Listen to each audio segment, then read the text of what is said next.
doesn't answer his cell phone. And I get to practice this ridiculous bliss. Probably the wisest words that were ever uttered to me came from a therapist. I was sitting in her office, crying my eyes out over my then unsuccessful writing career and my husband's challenges at work, and she said, "So let me get this straight. You base your personal happiness on things entirely outside of your control."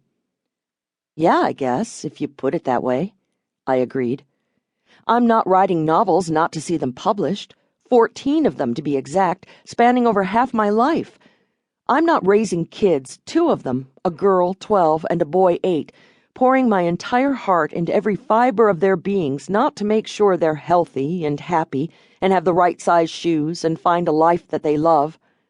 I'm not married to the same man whom I've adored since my senior year in college to live in loneliness, and I can't control any of those results. But I want them to be good ones. I'd be lying if I told you I didn't believe those positive results would make me happy." "That's insanity," she said. "Just so you know." "Fine, it might be insanity, but it's human nature to want. I can't deny myself my human nature. It's impossible." "Really?" she said, and she did that lift of the eyebrow thing she does. I know to pay attention when she does that there's more coming, and it's gonna be good. "There's a big difference between wanting and creating," she said.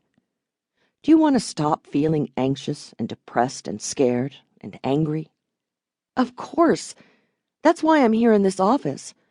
But I'm not allowed to want, remember?" "Fair enough. Do you believe you can create a life in which you're happy?" "Absolutely. But doesn't it take 2 to tango?" "Does it?" she said, her eyebrow raising.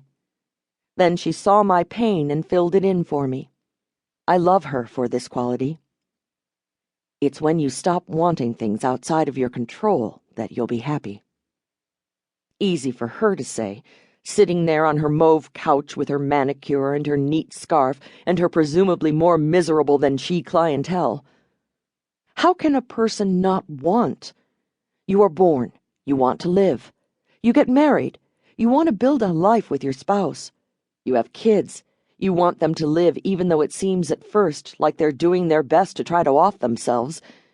And later, you want them to be happy, and you want them to live even longer, long enough to provide you grandchildren. And you want them to live too. In fact, you worry about them not living before they're even born. Because what would that do to your child, outliving their child? You want everybody to live, and you want to live until you are 100, still driving, mind intact, cheekbones and legs still not too bad, and then you want to die in your sleep. You want to be Katharine Hepburn. And in the meantime, you want a calling. You want to work hard at that calling. You want talent, and you want success. How is it possible to live in this human body, in this human world, and not want? Easy, too, for my fabulously famous, spiritually evolved novelist friend to say when I asked him in a letter, "How do you spend your life writing without wanting to be published?"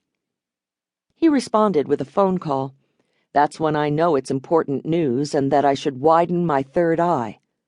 "The only difference between being published and not being published," he said, "is being published." "Fine, Mr. I hang out with modern-day prophet sorts and get scads of adoring fan mail and speak at sold-out venues. I'm not sitting on my ass all day in a dark room, year after year, page after page, spilling my guts, martyring myself, my abs, my glutes, to the gruesome art of channeling the human condition for a whole lot of nothing, not wanting a direct line from this dark office to the bedside tables of people everywhere. Well, excuse my lack of spiritual enlightenment. But to me, that's one thing, a colossal cop-out. Or so I thought until just this moment in my life. Back to the novelist friend.